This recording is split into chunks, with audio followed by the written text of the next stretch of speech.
isso que a doutrina é tríplice. Filosofia e religião se irmanam na sabedoria. E a religiosidade da doutrina espírita, que no fundo é moral cristã genuína, nos conduz ao amor.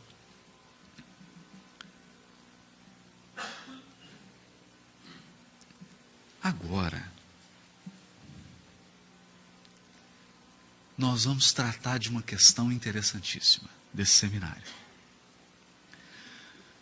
André Luiz, no Evolução em Dois Mundos, utilizando uma terminologia adequada ao século XX, vai chamar esses seres de co-criadores em plano maior.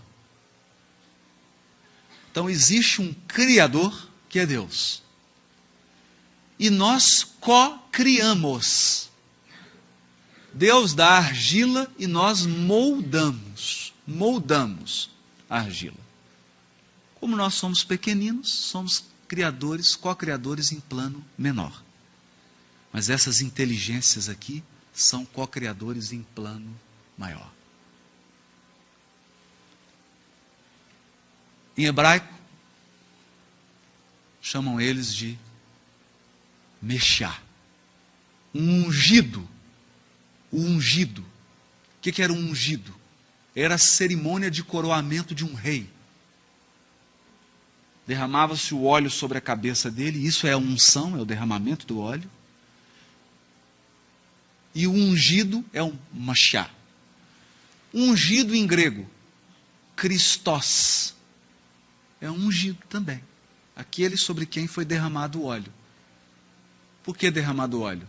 Porque ele foi eleito para governar. Esse é o sentido de Messias e de Cristo. Que Platão vai chamar na República de demiurgo. Demiurgo. Platão dirá assim na República: os mundos têm aqueles que os formaram, são os demiurgos. Terminologias diferentes. O importante não é a terminologia, é a ideia. Mas quem são eles?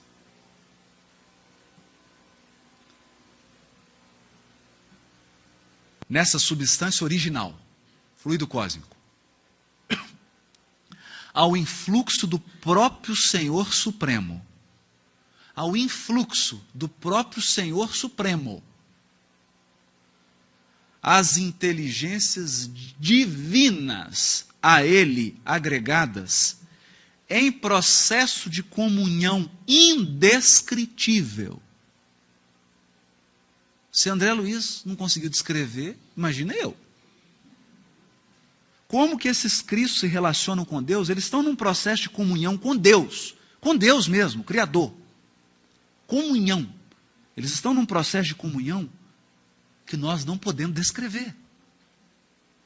Extraindo desse hálito espiritual os celeiros da energia com que constroem os sistemas da imensidade, em serviço de cocriação em plano maior, de conformidade com os desígnios do Todo Misericordioso, que faz deles agentes orientadores da criação excelsa.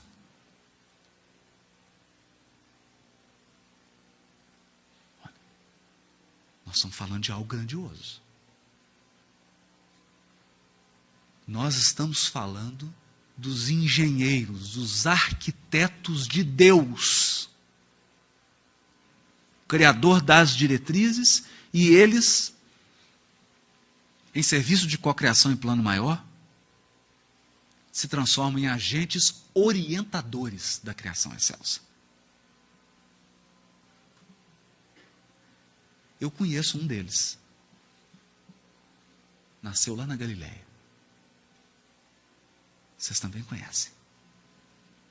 Todos aqui conhecem. Todos aqui já ouvimos a voz dele. Gênesis capítulo 1, versículo 1. Primeiro versículo da Bíblia hebraica. É um desafio. Sabe o que está dito lá? Bereshit bara Elohim et hashamayim ve'et haaretz. Entenderam? No princípio, bara. Traduziram. Criou. Bara não é criar.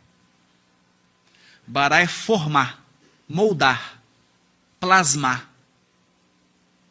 Elohim é Deus no plural. O céu já no plural? Mas eu achei que era um Deus só. Não é um Deus só. Você não tem... Procurando na tradição judaica, a interpretação do primeiro versículo da Bíblia hebraica. O que eles dizem? Encontrei um comentário de um sábio antigo. Ele dizia assim: Deus dispunha de um conselho de anjos, a quem ele consultava para criar. Conselho. Por quê? Porque, na verdade, eles não criam, eles formam. Quem cria é Deus. Deus cria o fluido cósmico. Os co-criadores apenas moldam essa argila e formam uma imensidade de mundos, de galáxias, de nebulosas e de outras coisas que nós nem sabemos que existe. Revista Espírita de 1868. Revista Espírita. Kardec. Mensagem de Lacordaire, dada em Paris em 1862 a Allan Kardec. Ao lado de Deus. Eu vou ler de novo. Ao lado de Deus estão numerosos espíritos chegados ao topo da escala dos espíritos puros.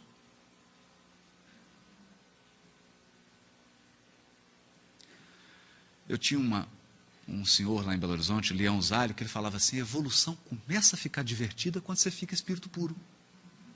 Aí que a escada fica boa de subir. É aí que começa mesmo. Nós estamos falando de espíritos que chegaram ao topo da escala do espírito puro. Quando você se transformar em espírito puro, você está no jardim da infância aqui. Chegaram ao topo, que mereceram ser iniciados em seus desígnios. Você começa a ser iniciado nos desígnios de Deus, para dirigirem a sua execução.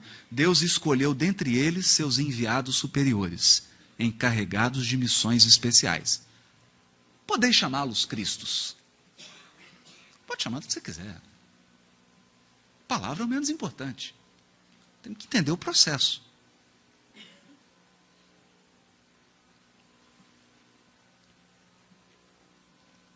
Os Messias, Revista Espírita ainda, agora São Luís, seres superiores, chegados ao mais alto grau da hierarquia celeste, depois de terem atingido uma perfeição que os torna infalíveis daí por diante.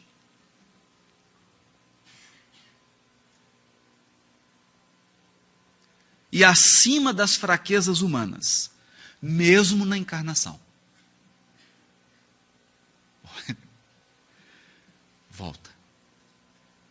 Antes de você chegar nesse nível aqui, você pode encarnar e falhar. Quando Alcione sai lá de Sírios, o orientador dela fala: você tem certeza que você vai, minha filha? É arriscado. Muitos saem daqui nesse tipo de missão, que é recuperar um coração amado e não voltam.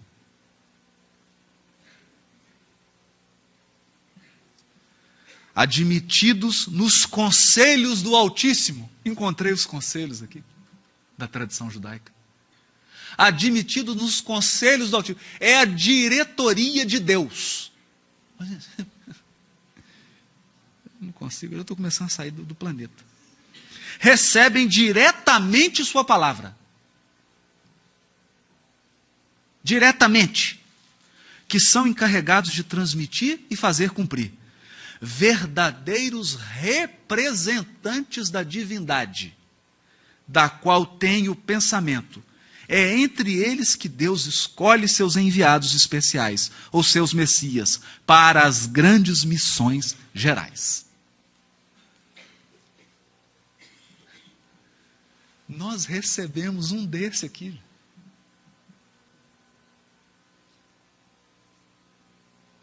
Nós recebemos um deles.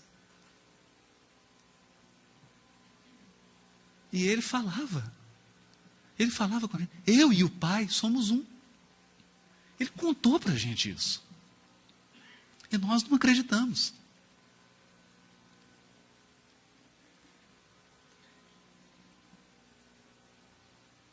A caminho da luz. Capítulo 1. Rezam as tradições do mundo espiritual que na direção de todos os fenômenos do nosso sistema existe uma comunidade de espíritos puros e eleitos pelo Senhor Supremo do Universo, em cujas mãos se conservam as rédeas diretoras da vida de todas as coletividades planetárias. Parece uma poesia esse parágrafo do Emmanuel. Comunidade de espíritos puros. São os Elohims. Esses são os Elohims. É a comunidade de espíritos puros. Ciclo é o movimento de rotação de um corpo celeste em torno de outro. A rotação da Terra em torno do Sol dá o que nós chamamos de ano. Nós chamamos de ano. A rotação da Lua em torno da Terra dá o que nós chamamos de mês. Não tem jeito de medir um ciclo por outro. Sempre dá impreciso. Sempre, sempre, sempre. A maioria dos nossos calendários são calendários lunisolares. É uma mistura da rotação da Lua em torno da Terra e da rotação da Terra em torno do Sol. Como não tem como você medir um ciclo pelo outro, qual o jeito de você ter precisão absoluta? Você ficar acompanhando a Terra enquanto ela se movimenta em torno do Sol, de fora. Então você tem que ter uma nave espacial e ir movimentando com a Terra. Nós vamos dar dados cronológicos aqui, mas isso não pode ser interpretado ao pé da letra, porque nós estamos medindo um ciclo pelo outro. Não vai dar exato. Então, esse acontecimento dura tantos anos. Como é que eu meço o movimento de rotação do sistema solar em torno da constelação de Hércules por ano? Sendo que ano é a rotação da Terra em torno do Sol. Como é que mede isso? Não tem como medir. São dados aproximados. Dados aproximados. O que já nos advertiu Jesus. Daquele dia e hora, nem o Filho, nem os anjos do céu sabem, mas só meu Pai. Porque os ciclos vão se ampliando e nós vamos perdendo referência. Vamos perdendo referência. Então aqui é preciso ter só esse cuidado. São medidas aproximadas. Mas o segredo aqui é que tudo é cíclico. Cíclico. Primavera, verão, outono, inverno. As fases da lua. Tudo na vida é ciclo. Do ponto de vista de tempo. São ciclos. Ciclos. Então, feitas essas observações, porque nós já tivemos ocasiões em que as pessoas ficaram fazendo conta matemática. Você errou aqui por 0,0013. Não tem como. É preciso entender essa limitação do processo de medição. Então, aqui a gente vai vendo esses ciclos todos, né? E vamos entrar agora.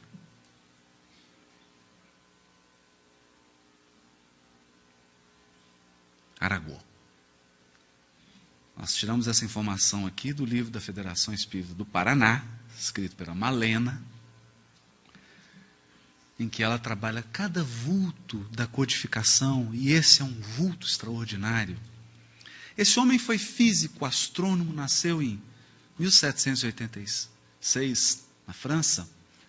Publicou obras em 13 volumes. E, além disso, ele ocupou cargo de deputado, ministro da Marinha e ministro da Guerra. Um homem engajado politicamente, uma grande inteligência. Uma grande inteligência. E na Revista Espírita, conta de quem que ele é. Ele é a encarnação de quem? Eu não vou contar.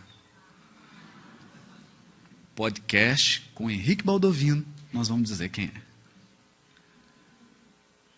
Bom, o que esse homem diz no livro A Gênese? Agora vamos começar.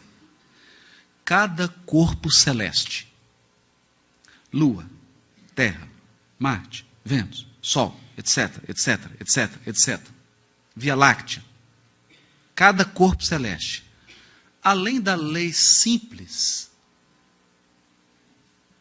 né, que presidem a divisão dos dias e das noites, das estações, etc. Isso é o simples.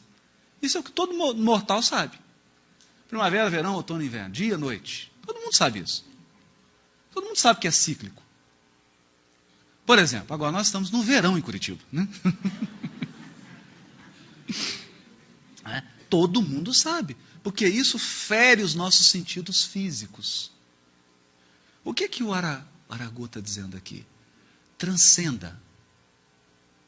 Transcenda. Não existe um princípio de simetria na lei divina? Então começa a usar a lei raciocinada. Quando Jesus conversa com o centurião de Cafarnaum, ele fala assim: Senhor, tem um servo doente em minha casa. Jesus fala: eu irei e lhe darei saúde. Ele fala: não, mestre, não precisa não. Não precisa só ir lá em casa. Eu sou centurião. Eu tenho soldados às minhas ordens. Eu digo para o soldado assim: soldado, sim senhor, vá em tal lugar e cumpra essa missão. O soldado vai.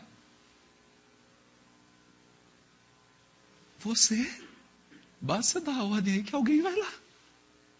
Isso é fé raciocinada. Você usa o que você conhece para sondar o que você desconhece. Isso é fé raciocinada.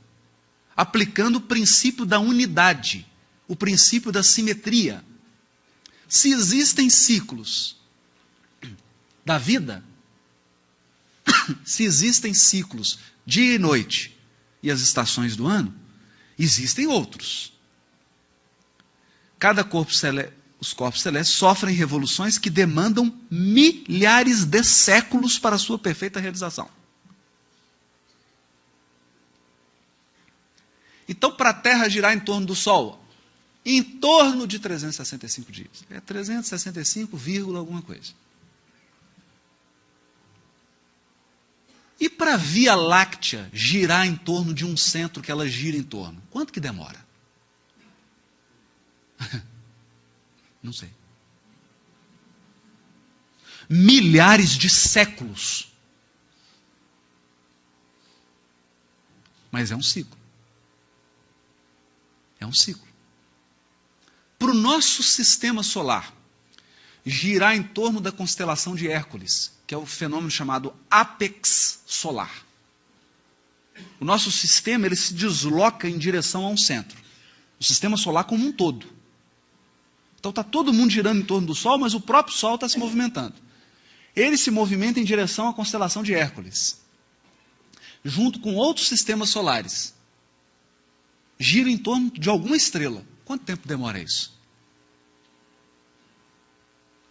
Essa nós sabemos. Aguardem. O homem não abarca senão as fases de duração relativamente curta, cuja periodicidade pode constatar. Lua nova, lua nova, lua nova, lua nova, lua nova. Primavera, verão, outono, inverno. Primavera, verão, outono, inverno. Primavera, verão, outono, inverno. Periodicidade. Periodicidade, porque ciclo é periodicidade, é repetição. Mas como é que você vai verificar a periodicidade de um ciclo que dura milhares de séculos? Se a gente vive aí entre 70 e 100 e poucos. Como é que verifica isso? É isso que ele está dizendo. Mas há umas que compreendem longas gerações de seres e mesmo sucessões de raças.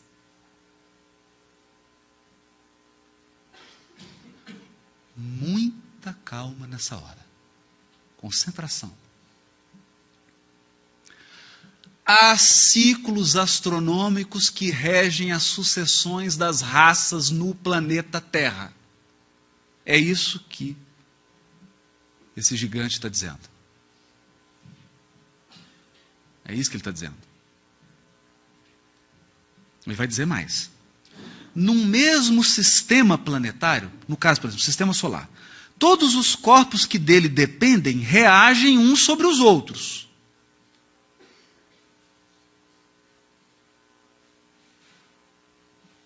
Vou mais longe. Digo que os sistemas planetários reagem uns sobre os outros. Ou seja, o sistema solar reage sobre outro sistema, que reage sobre outro sistema, que reage sobre outro sistema. Então, o sistema solar ele tem uma família de sóis, da qual nós fazemos parte. A nossa família é chamada constelação de Hércules. Nós veremos aqui. É a nossa família. Família de sistemas solares. E esses sistemas solares reagem uns sobre os outros. Em razão da aproximação ou do afastamento que resulta de seu movimento de translação através das miríades de sistemas que compõem a nossa nebulosa. Olha, gente. Existe o trava-língua, esse aqui é o trava-cérebro.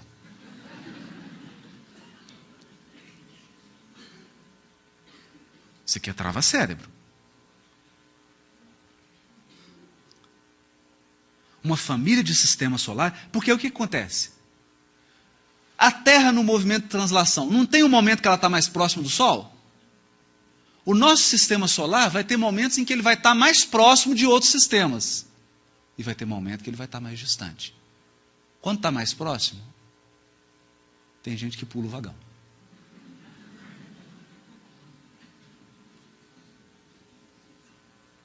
Tem gente que pula o vagão. Tudo harmônico, não tem mágica.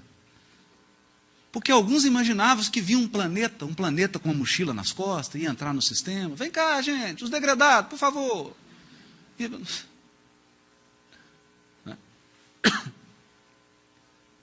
Uma harmonia. Essas aproximações e afastamentos são ciclos, porque elas ocorrem incessantemente. É como um balão que enche e esvazia, que enche e que esvazia. É um pulsar. É uma batida do coração.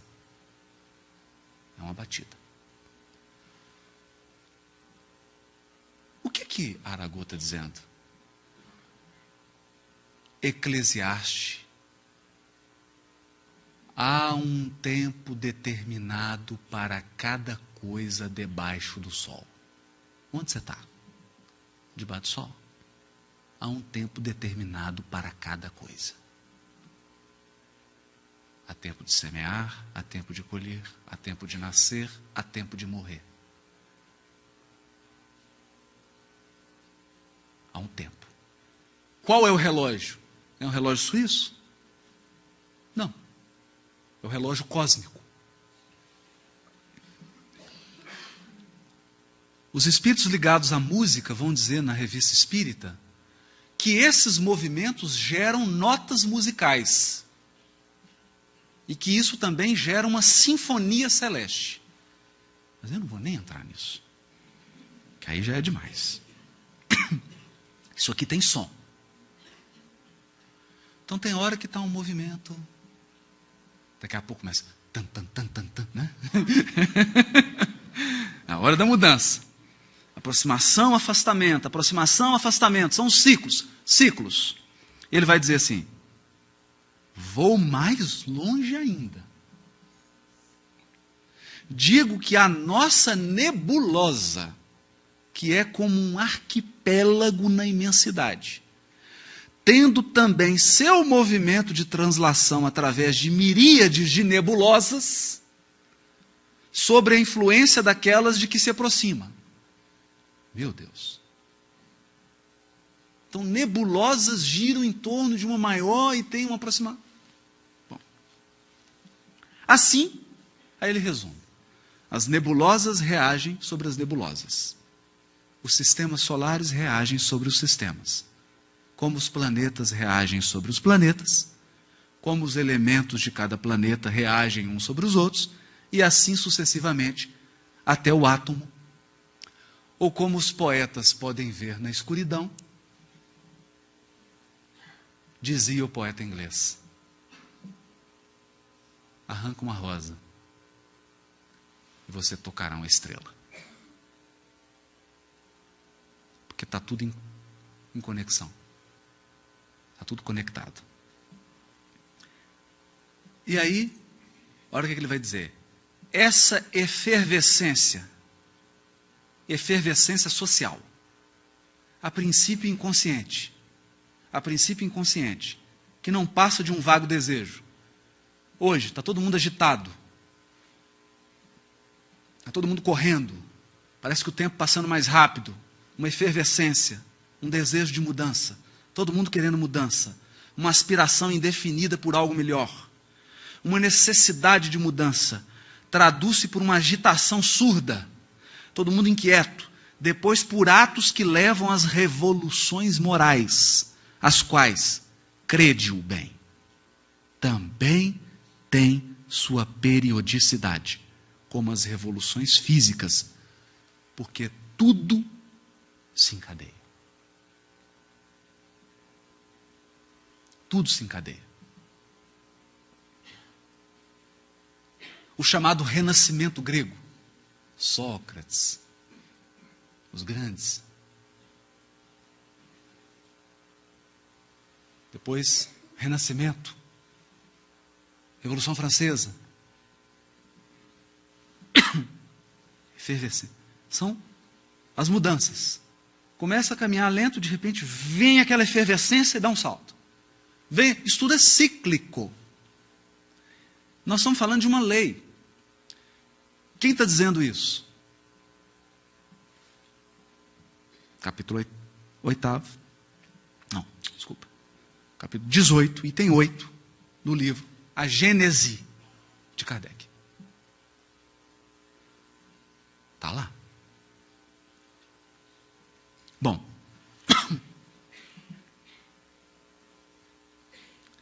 Capítulo 3 do livro Obreiros da Vida Eterna. Vocês se recordam quando se materializa na cidade de nosso lar um espírito chamado Asclépios? Ele se materializa em nosso lar. Pouca evolução. Coisa simples. Começam a fazer pergunta para ele. O que ele faz? Ele está com um pergaminho na mão. A pessoa pergunta uma coisa, ele abre um pergaminho e cita um versículo do Evangelho. Deu uma vontade de ter esse pergaminho. Saber qual o texto que ele está usando. Versículo do Evangelho. Materializado em nosso lar. O André Luiz fica tão impressionado com isso que ele pergunta para o benfeitor. E o benfeitor responde para ele: acreditamos que o nosso visitante sublime, Asclépios, suspira, deseja, por integrar-se no quadro de representantes do nosso orbe junto às gloriosas comunidades que habitam, por exemplo, Júpiter e Saturno. Então, em Júpiter e Saturno, existem comunidades gloriosas de espíritos. E lá tem alguns representantes da Terra. Asclépios é um deles. Ele suspira por integrar-se, ele não está lá ainda. Ele quer chegar.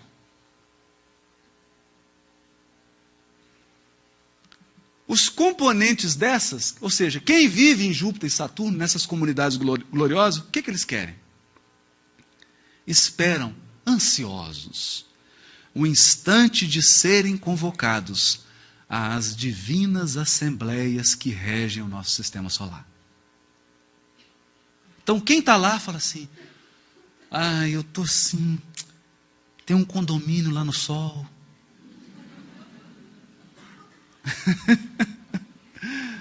Condomínio a caminho da luz. E nós estamos assim, esperando, ansiosos, até eu fazer por merecer habitar naquela comunidade solar. Naturalmente, comunidades que auxiliam os cristos que dirigem o sistema.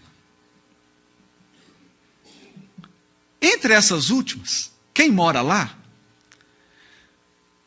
Entre os que moram lá, estão os que aguardam cuidadosos e vigilantes o minuto em que serão chamados a colaborar com os que sustentam a constelação de Hércules, a cuja família pertencemos.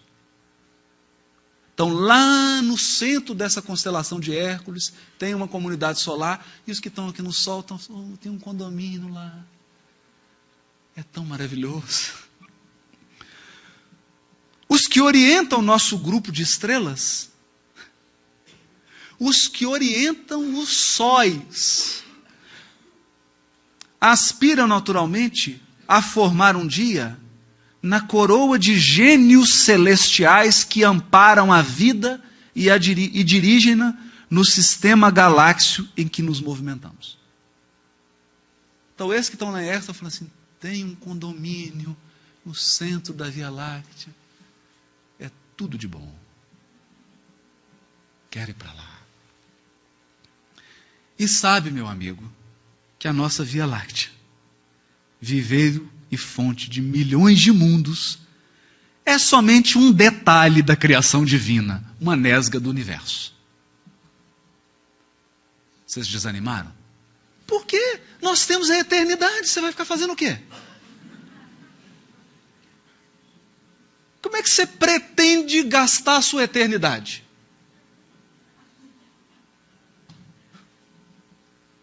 Tem que ter um objetivo infinito.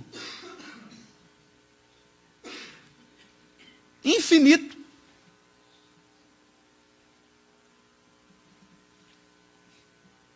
Dá uma sensação de pequenez, né? Uma sensação de pequenez. Agora é o Chico no livro Na Era do Espírito. O que o Chico fala? Um dia ele chegou e falou, mano, me explica esse negócio de Cristo, de Messias, coordenador. Aí o Chico falou, o Emmanuel falou, Chico, isso é complicado, meu filho, você não vai conseguir entender. Não, mas explica. Então tá, você está preparado? Eu vou te levar para uma viagem. E começou a levar ele para o mundo espiritual e abriu-se um painel diante dele. Apareceu então a Terra, na comunidade dos mundos do nosso sistema evolutivo em torno do Sol. O nosso Sol, depois, em outra face do painel, evoluindo para uma constelação que, se não me engano, é chamada de Andrômeda. Se enganou. É Hércules. Está no Obreiros da Vida Eterna. Ou então a de Hércules se movimenta em torno de Andrômeda. Mas aqui ele mesmo falou, se não me engano. Depois essa constelação, arrastando o nosso sistema e outros sistemas solares, evoluía em direção a outra constelação que já não tinha nome na minha cabeça. Essa outra constelação avançava para outra muito maior dentro da nossa galáxia. Depois apareceu a nossa galáxia imensa. E a nossa galáxia evoluía com outras galáxias em torno de uma nebulosa enorme. E que Emmanuel me disse que passava a evoluir em torno de outras nebulosas.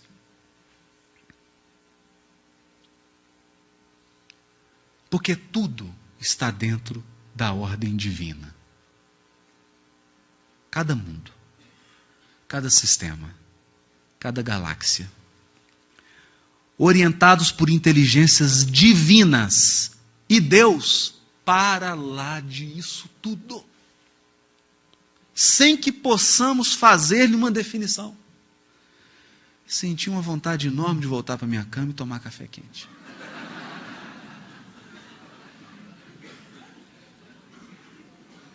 Nossa, tomar um café. Até eu agora, fiquei esse meio tonto. Um pãozinho de queijo, um queijo Minas.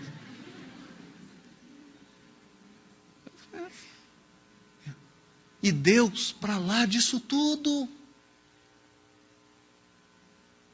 para lá disso tudo.